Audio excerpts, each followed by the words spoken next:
பகிரங்க வருகை. கர்த்தருடைய பிள்ளைகளை தெளிவா இருங்கள். பகிரங்க வருகை ஒன்று இருக்கிறது, ரகசிய வருகை ஒன்று இருக்கிறது. இந்த ரெண்டு வருகை இருக்கிறது.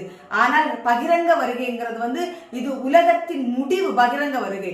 ரகசிய வருகைங்கிறது யார் யார் பரிசுத்தமா வாழ்கிறார்களோ அவர்களை மறுரூபப்படுத்தி எடுத்துக்கொள்ளப்படுகிறது தான் ரகசிய வருகை என்று வேதவசனம் சொல்கிறது.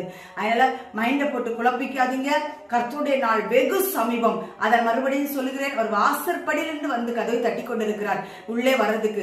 சீக்கிரமா அவருடைய நாள் வரப்போகிறது. ரொம்ப கவனமா இருந்து பரிசுத்தத்தில் நிலை தூங்கி போங்க. பரிசுத்த வாழ்க்கை வாழுங்க. அவர் வரும் பொழுது எக்கால சத்தம் நம்முடைய காதுகளில் தொனிக்கப்படணும். அவருடைய ராஜ்யத்துக்கு நம்ம சேர்க்கப்படணும். கர்த்தருடைய பிள்ளைகளே ரொம்ப கேர்ஃபுல்லா இருங்க. கடைசி காலத்தில் அநேக வஞ்சிக்கிறவர்கள் எழும்பி இருக்கிறார்கள். ரொம்ப ஜாக்கிரதையாக இருந்து யார் யார் இந்த மாதிரி கர்த்தருடைய வேதத்துக்கு புறம்பாய் பேசுகிறார்கள் என்பதை அறிந்து செயல்பட்டு அதன்படி பரிசுத்தமாய்